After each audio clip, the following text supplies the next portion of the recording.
When the two FBI agents walked into my living room that Tuesday morning, my wife's face turned a shade of white I'd never seen before. But I'm getting ahead of myself. Welcome to Cheating Story Exposed. Real stories, real justice, no sugarcoating. You know what?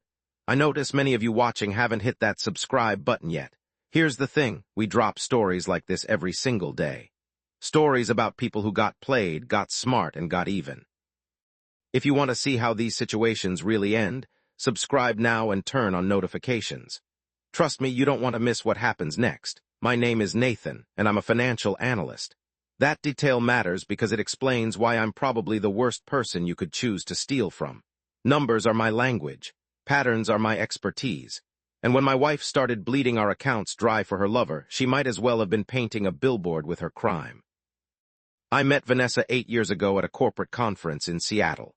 She was in marketing, I was in finance, and we clicked immediately. She was charming, ambitious, and had this energy that made every room feel more alive. We got married 2 years later, bought a house in Portland, and built what I thought was a solid life together. I made good money. Really good money. As a senior analyst for a tech investment firm, I was pulling in around $300,000 a year plus bonuses. Vanessa made decent money too, about $80,000 in her marketing director role. We lived comfortably but not extravagantly. We maxed out retirement accounts, had healthy savings, and I managed our investments personally. The first sign something was wrong came on a random Thursday in March. I was reviewing our monthly finances, something I did religiously on the 15th of every month, when I noticed a transfer I didn't recognize. $5,000 moved from our joint savings to an account I'd never seen before. I asked Vanessa about it that evening over dinner. She barely looked up from her phone.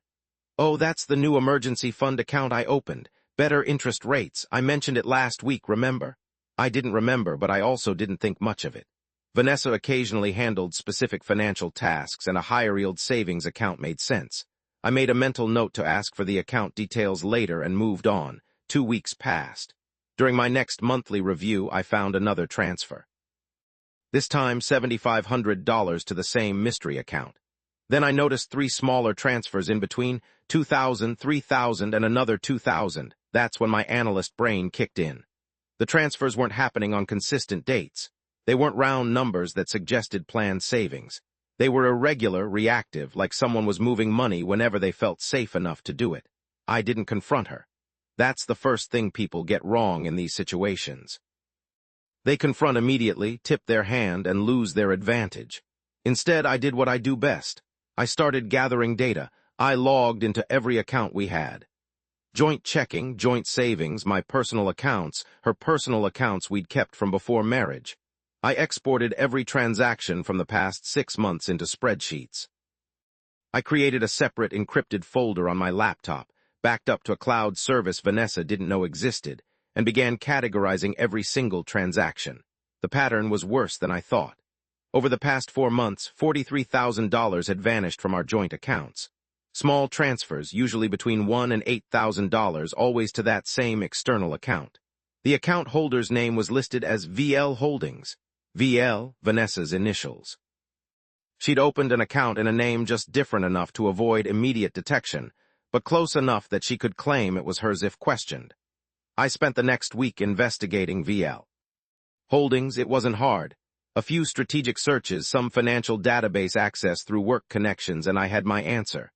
The account was opened at a credit union across town 3 months before the first transfer. The account application listed Vanessa's social security number but a different address, an apartment complex in the Pearl District. My hands were shaking when I found that address. The Pearl District, downtown Portland. Expensive apartments, trendy restaurants, not the kind of place someone opens a secret bank account unless they're planning something. I could have confronted her then. I could have called a lawyer, filed for divorce, and fought over assets. But here's what most people don't understand about financial crimes. The longer you let them continue, the stronger your case becomes. Especially when you're documenting everything. I decided to wait. To watch. To build a case so airtight that when the time came, there would be no room for negotiation, no possibility of her talking her way out, and no chance of a judge seeing this as anything other than what it was: theft. I installed monitoring software on our home computer, completely legal since it was jointly owned. I started keeping a detailed journal, noting every time Vanessa seemed distracted, every late work night, every unexplained absence. I took photos of our account statements before she could potentially access and delete them. Most importantly, I said nothing. I acted like everything was perfectly normal. By late April, I documented another 32,000 in transfers. The pace was accelerating. She was getting bolder, more confident. One transfer was 15,000 in a single transaction. She didn't even bother spacing them out anymore. Then came the breakthrough I'd been waiting for. I was reviewing the monitoring software logs when I found her saved passwords file, carelessly stored in an unencrypted document on the desktop. She'd listed the login for VL Holdings. That night after Vanessa fell asleep, I logged into the account from my phone using a VPN. What I found made my blood run cold and my resolve turn to steel. The VL Holdings account had over $90,000 in it. But here's the thing. Money was flowing out almost as fast as it was flowing in. Regular transfers to an account belonging to someone named Derek Paulson. 1,500 here, 3,000 there, sometimes 5 or 6 transfers in a single week. Restaurant charges, hotel bookings, purchases at high-end retailers. She was funding an entire separate life. And Derek Paulson was living it with her. I spent the next 3 hours that night going through every transaction. I matched dates and amounts, cross-referenced credit card statements, found receipts. When Vanessa said she was working late on a Thursday in March, Derek had dinner reservations at a steakhouse downtown, paid with money from VL Holdings. When she went on that supposed work conference in San Francisco, Derek had plane tickets for the same dates and a hotel room booking at the same hotel. She wasn't just cheating. She was stealing from our future to fund her affair. I wanted to wake her up right then. I wanted to show her everything I'd found, watch her scramble for explanations that didn't exist. But I didn't, because I'd just realized something crucial. The total amount she'd moved wasn't 90,000. It was over 150,000 when I factored in transfers from accounts I hadn't initially monitored closely enough. And if she kept at this pace, if I gave her enough rope, she'd cross a very important threshold. In Oregon, theft over $250,000 isn't just a crime. It's a Class B felony with mandatory prison time. And if the money crossed state lines or involved any form of fraud, federal charges could apply. I decided to let her keep going. I know how that sounds. I know some of you are thinking I should have stopped it immediately, but here's what you need to understand. If I'd stopped her at 90,000, she'd have gotten a good lawyer, claimed marital assets, argued she had a right to the money, and possibly walked away with minimal consequences and half of everything else in the divorce. But if I let her steal enough, documented every transaction, proved clear criminal intent, and involved federal authorities, she wouldn't just lose in divorce court. She'd lose everything, including her freedom. So I became the most dedicated documentarian you've ever met. Every morning, I'd check the accounts before she woke up, screenshot new transactions, and update my spreadsheets. I saved every bank statement, every email confirmation, every piece of digital evidence. I backed everything up 3 different ways: encrypted cloud storage, external hard drive in my office, and physical printouts in a safe deposit box at a bank across town. I also hired a private investigator. Not to follow Vanessa, I already knew what she was doing. I hired him to document Derek Paulson, who he was, where he worked, his financial situation, his history. The Pi's report came back in a week, and it was illuminating. Derek was 32, worked as a personal trainer at an upscale gym, and had a history of relationships with wealthy women. He'd been married twice before, both marriages ending in divorce, with him receiving significant settlements. He lived in the Pearl District apartment, the same address listed on the VL Holdings account. Vanessa was literally paying for his apartment with our money. She was his third wealthy mark, and based on the pattern, she was probably being played just as hard as she was playing me. Part of me felt a bitter satisfaction at that. She thought she was so clever, so in control. She had no idea she was just another paycheck to this guy. May turned into June. The transfers continued. I watched our carefully built savings evaporate while I smiled at Vanessa over breakfast and asked about her day. I attended her work functions, met her colleagues, played the supportive husband. The whole time I was counting dollars and days, waiting for her to cross the line that would change everything.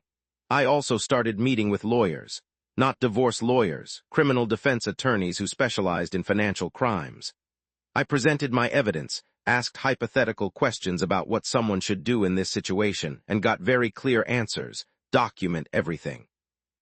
Don't touch or move any assets jointly owned. Let the criminal behavior continue until it reaches felony thresholds. Then involve law enforcement before filing for divorce. One attorney, a sharp woman named Patricia who'd prosecuted financial crimes for 15 years before going into private practice, was particularly helpful. She reviewed my documentation and gave me a roadmap. If this crosses $250,000, it's theft in the first degree, Class B felony in Oregon. That's mandatory prison time, no way around it. If any money moved across state lines, if she used any form of wire transfer that crossed through federal systems, or if there's any evidence of fraud in how she obtained access to the accounts, the FBI can get involved. Wire fraud carries up to 20 years federal. I asked her opinion on my approach. She looked at me for a long moment. Personally, this is the most thorough documentation I've ever seen in a case like this. Professionally. You need to make sure you're not enabling a crime by knowing about it and not reporting it. There's a line between being a victim and being complicit. I understood. The clock was ticking. I needed to act before anyone could claim I was complicit, but I also needed the amount to be large enough to guarantee consequences.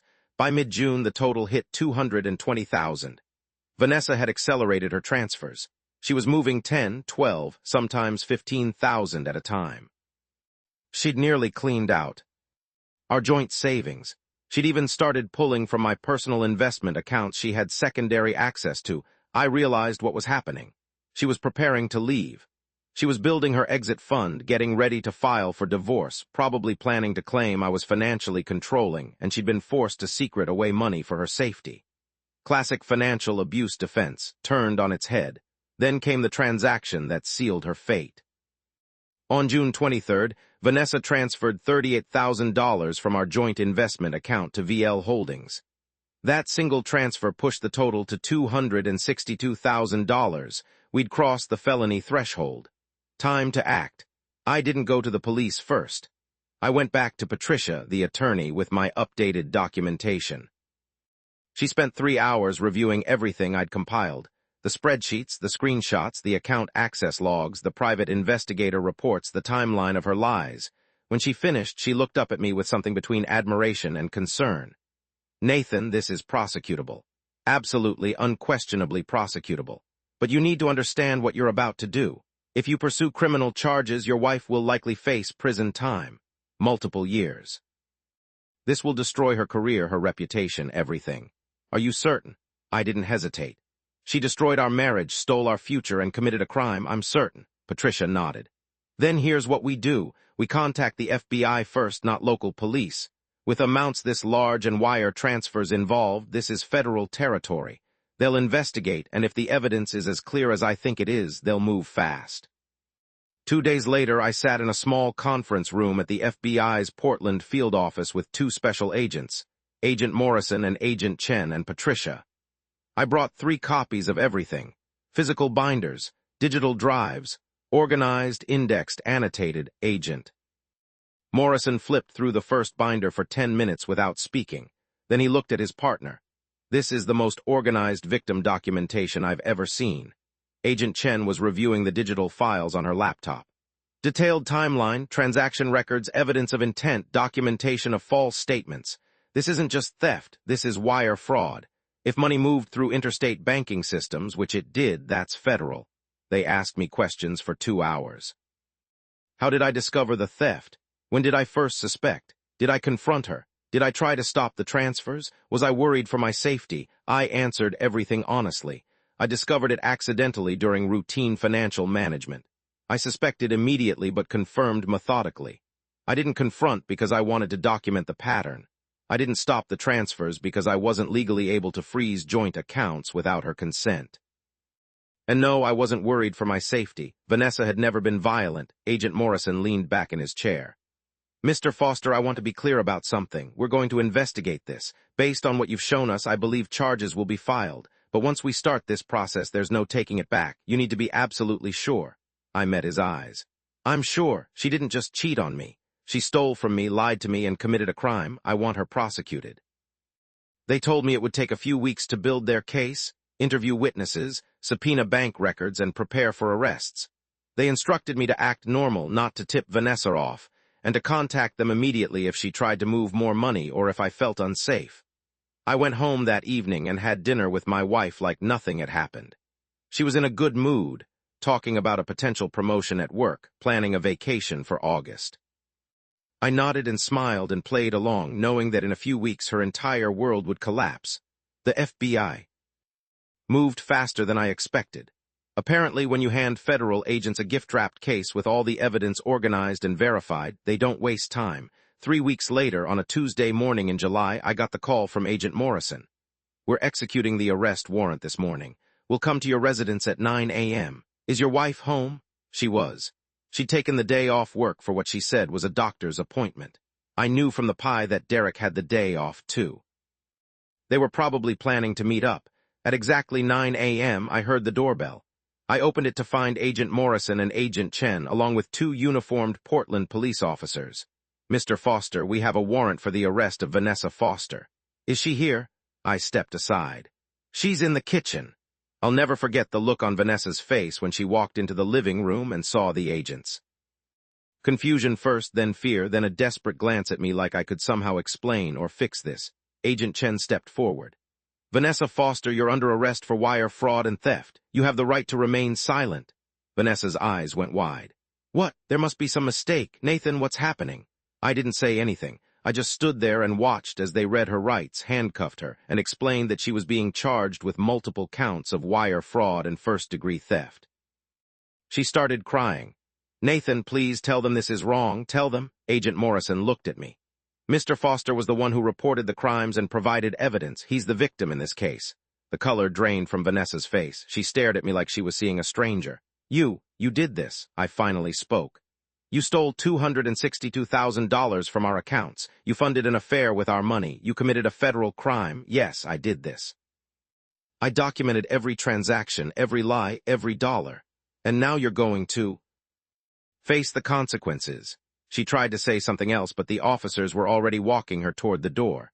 Agent Chen stayed behind for a moment. "We'll also be arresting Derek Paulson today. He received stolen funds knowingly, which makes him complicit. We'll need you to come to the field office later this week for a formal statement." I nodded. I watched through the window as they put Vanessa in the back of a police car and drove away. The house was silent.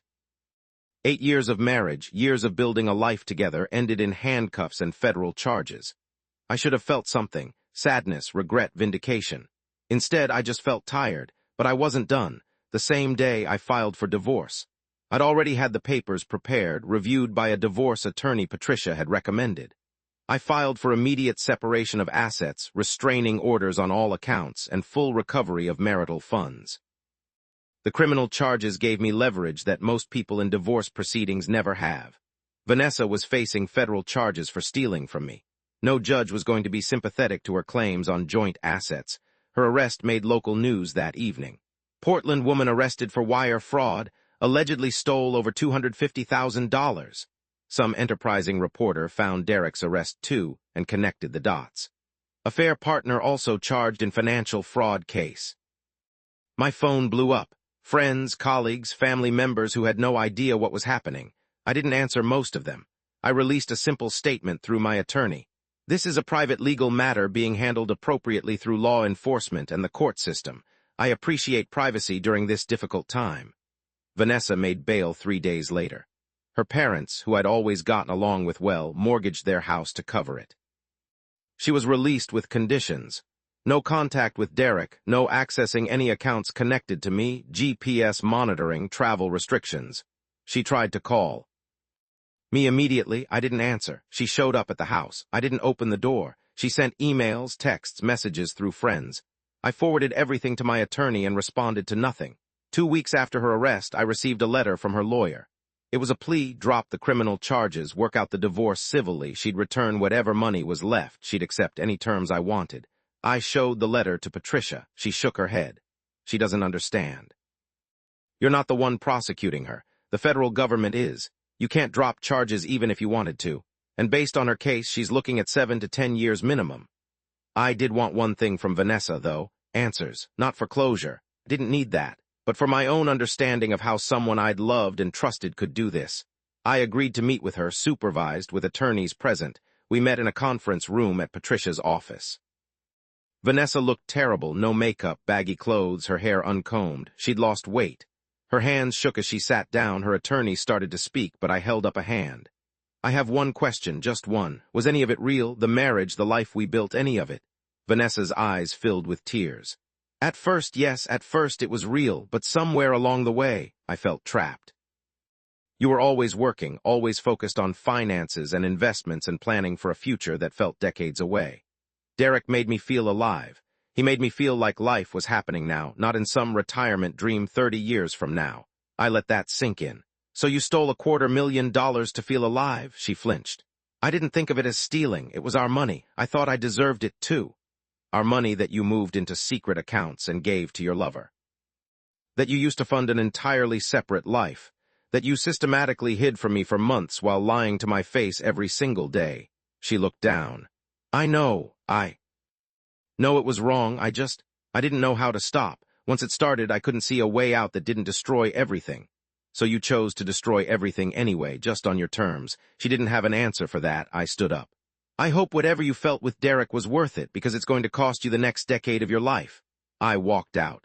That was the last time I spoke to Vanessa directly. The federal case moved forward quickly. Vanessa's attorney tried every defense in the book. The money was marital property. She had a right to access it. I was financially controlling. She feared for her safety. None of it stuck. The evidence was too clear, too documented, too overwhelming. In September, facing the reality of a trial she couldn't win, Vanessa took a plea deal.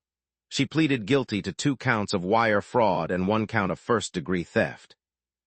In exchange for the plea, prosecutors agreed to recommend 8 years instead of the potential 20 she faced if convicted on all counts.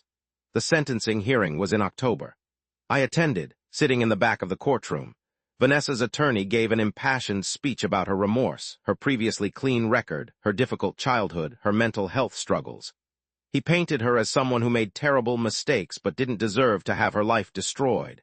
The prosecutor presented the facts.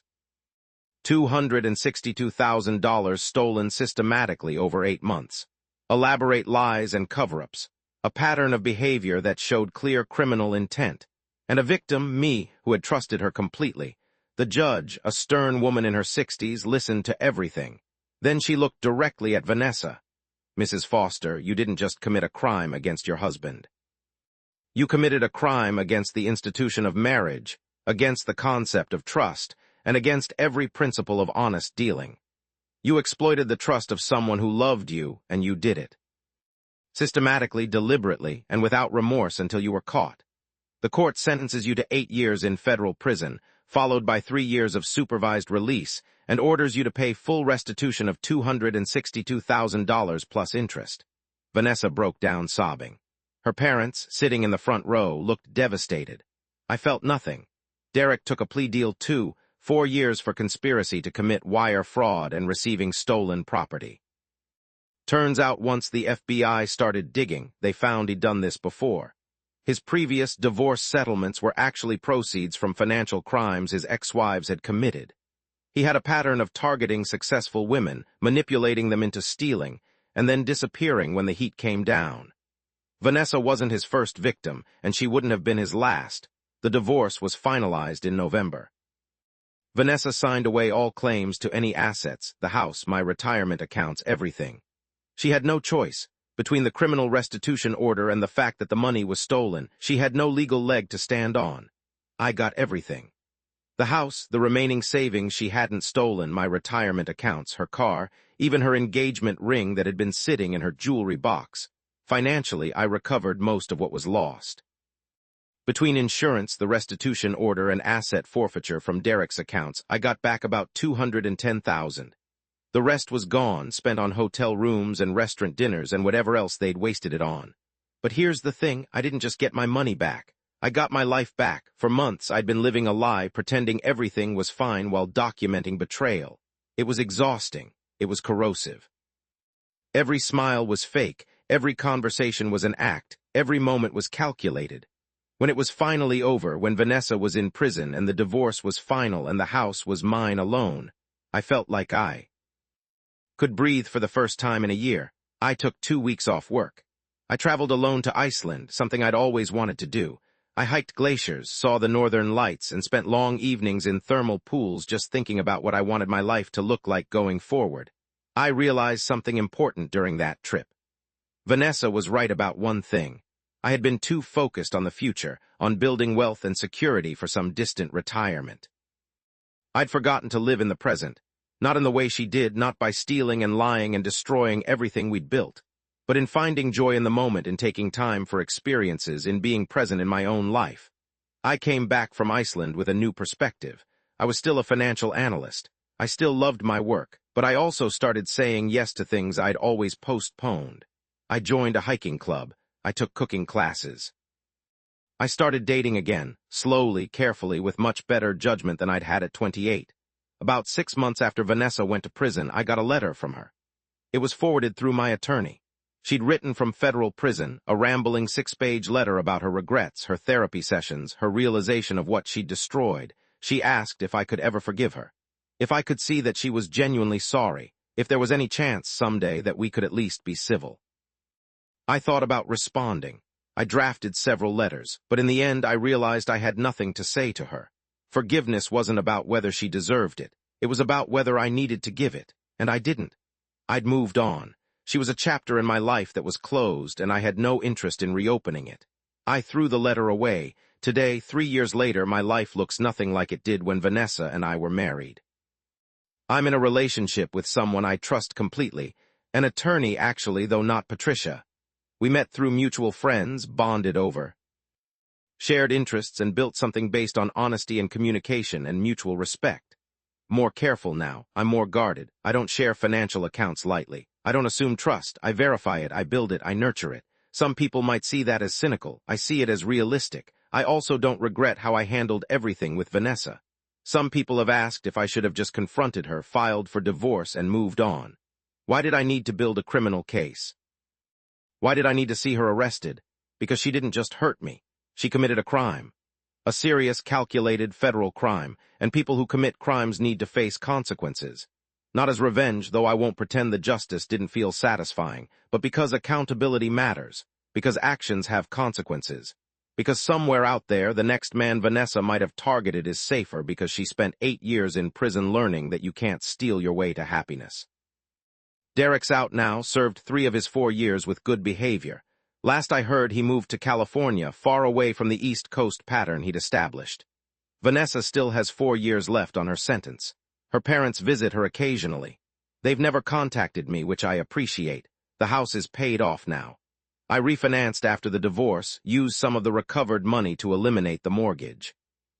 It's strange living here alone in a space that was meant for 2, filled with memories of a marriage that turned out to be built on lies. Sometimes I think about selling it, starting completely fresh somewhere new. But then I remember, this is my house now. I earned it. I fought for it. I rebuilt my life in it. Leaving would feel like letting Vanessa's betrayal win somehow, like she's still controlling my choices even from behind bars, so I stay. I've remodeled, changed things, made it mine. The bedroom where we used to sleep is now a home office. The dining room where we had countless fake conversations is now a reading room with floor-to-ceiling bookshelves. Every room tells a different story now. My story, not ours. Learned things about myself through all of this. I learned I'm capable of patience I didn't know I had. I learned I can compartmentalize when necessary, smiling at someone over breakfast while documenting their crimes in the evening. I learned that I value justice more than I value being liked or being seen as the nice guy. Most importantly, I learned that love without trust is just a performance, and I'd rather be alone than perform for the rest of my life. My career has actually thrived since the divorce. Turns out that the analytical skills and attention to detail that helped me build a federal case also make me very good at my job. I made partner at my firm last year. I manage a team now, oversee major investment portfolios, and make significantly more than I did when Vanessa and I were married. The irony isn't lost on me. She stole $250,000 trying to build a new life.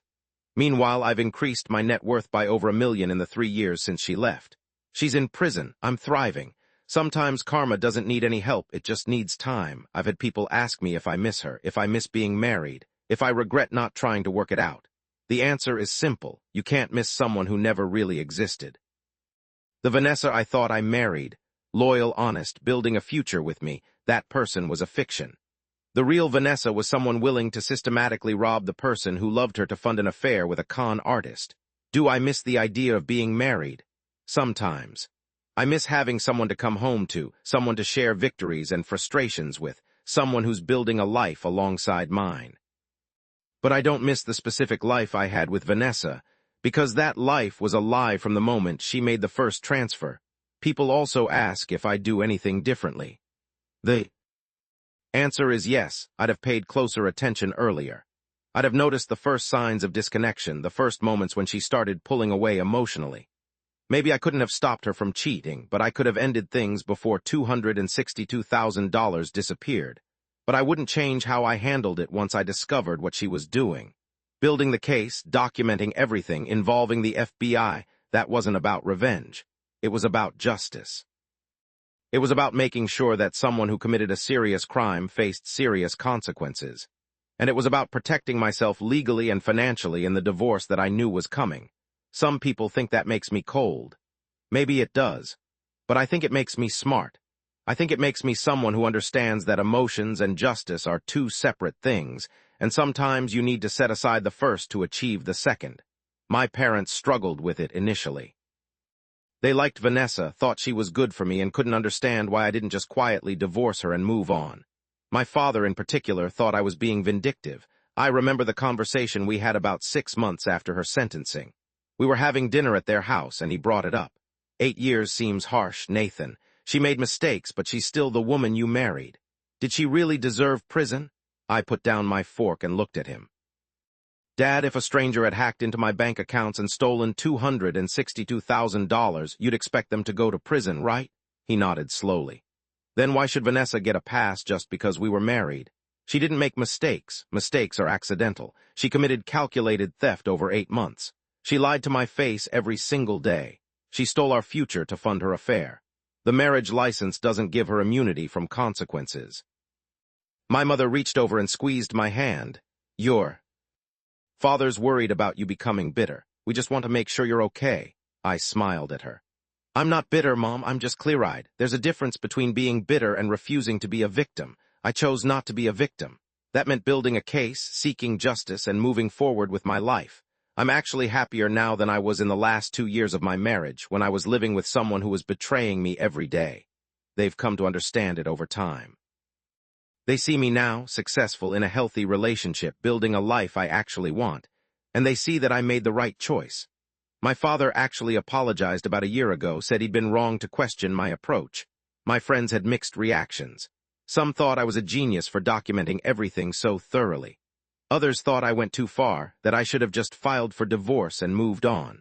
One friend, Marcus, who'd also been through a difficult divorce, understood immediately. You did what you needed to do, he told me over drinks one night. People who haven't been betrayed like that don't get it. They think you should be noble, forgiving, take the high road.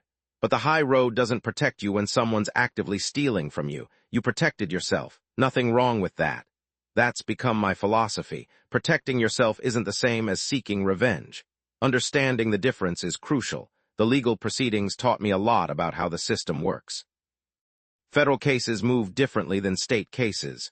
They're more thorough, more methodical, and when they decide to prosecute, they have the resources to do it right. The FBI agents who worked on Vanessa's case were professional, thorough, and genuinely appreciated the documentation I'd provided. Agent Morrison actually told me that most financial crime cases are much harder to prosecute because victims don't realize they need to preserve evidence. They confront the perpetrator, who then deletes records, moves money, or creates alternative explanations. By the time law enforcement gets involved, the trail is cold and the evidence is compromised. You did our job for us, he said. Everything documented, organized, preserved, made our investigation easy and made the case bulletproof.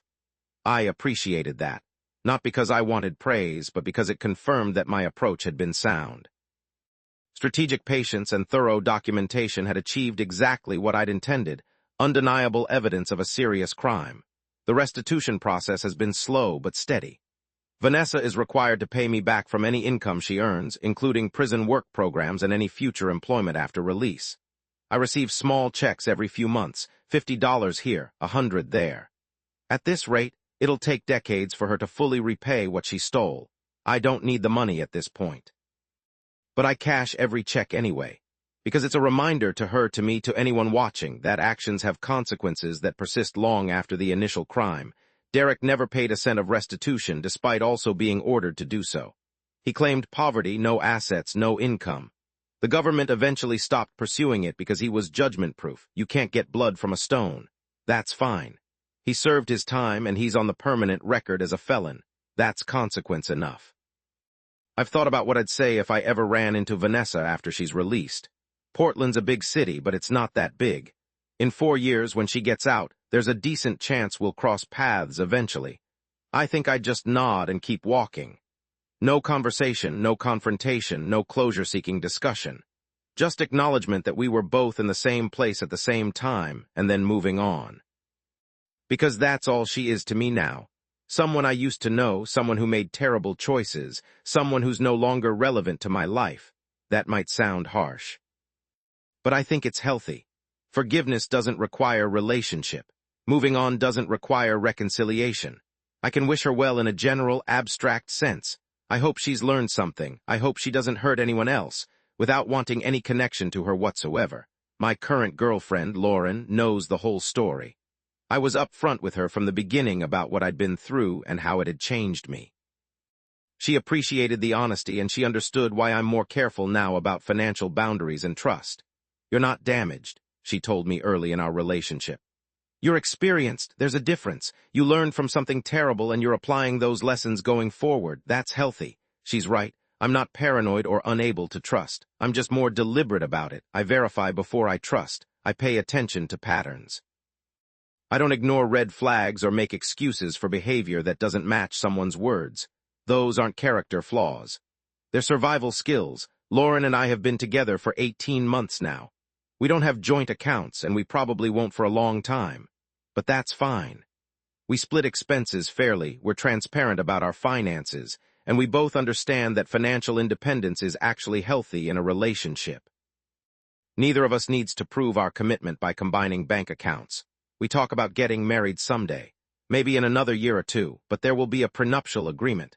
Not because I don't trust Lauren, but because I've learned that legal protections aren't insults, they're insurance. And anyone who truly loves you will understand the need for that insurance. Lauren's already said she has no problem with a prenup. After what you went through, I'd insist on one even if you didn't, she said. Clear agreements prevent ugly endings, and besides, I have my own assets to protect too. That's the kind of partner I need, someone who understands that.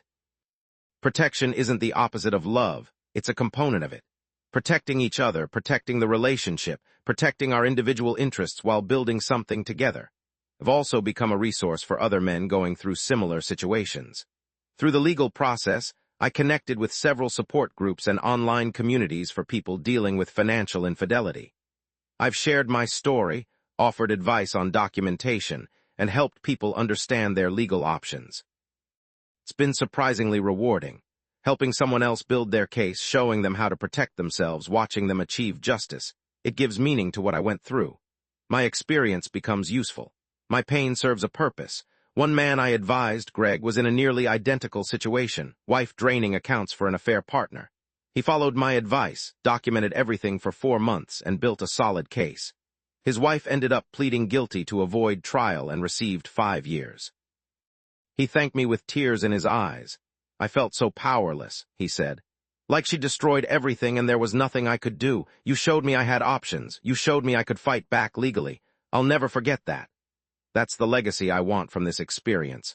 Not the story of a man whose wife betrayed him, but the story of a man who refused to be a victim, who understood his legal rights, and who used the system effectively to achieve justice. Because here's what I've learned. The system works, but only if you work it correctly. You need evidence, you need documentation, you need patience.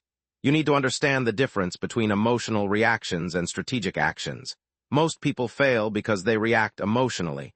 They confront immediately, they make threats, they try to control the situation through force of will. That rarely works. What works is cold, calculated, patient documentation of facts, followed by strategic deployment of legal. Resources, I sometimes wonder what Vanessa thinks about now, sitting in federal prison with 4 years left on her sentence. Does she understand what she did? Does she grasp the full scope of her betrayal? Or does she still see herself as the victim somehow, a woman trapped in a marriage who made mistakes trying to find happiness? I'll probably never know. And I don't need to know. Her internal narrative doesn't change the facts. She committed crimes. She faced consequences. The end. What I do know is that I'm grateful for who I've become through this process. I'm stronger. I'm wiser. I'm more discerning. I'm less naive about human nature and more realistic about what people are capable of when they prioritize their own desires above everything else. I've also learned that strategic thinking isn't just for work. It applies to life, to relationships, to protecting yourself when necessary. The same analytical skills I use to evaluate investments can be used to evaluate evidence of betrayal. The same patience I apply to long-term financial planning can be applied to building a legal case. Those skills saved me. They protected me. They ensured that I didn't just survive betrayal. I won, and winning matters, not because I'm vindictive, but because justice matters. Consequences matter. Accountability matters. We live in a society built on the principle that actions have consequences, and when those consequences fail to materialize, society breaks down. Vanessa's in prison not because I'm cruel, but because she committed crimes. If she'd embezzled from an employer, no one would question her imprisonment. The fact that she embezzled from her husband shouldn't change the calculus. Marriage doesn't grant immunity from prosecution. Love doesn't excuse theft. And betrayal doesn't deserve forgiveness just because it happened within the context of a relationship. These are the lessons I've learned, and they're the lessons I share with anyone who'll listen. Protect yourself, document everything. Understand your legal rights. Don't let emotions cloud your strategic thinking, and never ever mistake patience for weakness. I've been asked if I'll ever fully trust someone again. The answer is yes, but differently. I trust Lauren, but I also verify. I trust my business partners, but I also review contracts carefully. I trust my friends, but I also pay attention to their actions, not just their words. Trust isn't blind faith. It's earned confidence based on consistent behavior over time. And that's a healthier definition than the naive trust I had in my marriage to Vanessa. 3 years ago, if you'd told me I'd be where I am now, successful, happy, in a healthy relationship, at peace with everything that happened, I wouldn't have believed you. In the middle of the documentation phase, when I was living a lie every day and watching my savings disappear, I felt like I'd never be happy again. But I am. Because I took control of a situation where I'd lost control. I refused to be a passive victim. I used every skill and resource at my disposal to protect myself and achieve justice. And that's the final lesson: you're not powerless. Even when someone's betraying you, stealing from you, destroying what you've built, you have options. Legal options. Strategic options, ways to fight back that are both ethical and effective. You just have to be smart enough to see them, patient enough to execute them, and strong enough to see them through. I did. And I won. That's my story. That's how a financial analyst caught his wife stealing over $250,000, documented every crime, involved federal authorities, and watched her go to prison for 8 years while he rebuilt his life into something better than it ever was before. Some people will think I went too far. Those people have probably never been betrayed at this level. They've never watched someone they love systematically destroy everything while smiling to their face. They've never felt the violation of trust that comes with financial infidelity. I don't need their approval. I have my justice. I have my peace. I have my future. And Vanessa has 4 more years in federal prison to think about whether stealing from the person who loved her was worth it. I already know it wasn't. Not for her. But for me, going through this, learning from it, emerging stronger and wiser, that was worth everything. Subscribe to Cheating Story Exposed for more real stories of betrayal, strategy, and justice. Because karma doesn't need help, it just needs documentation.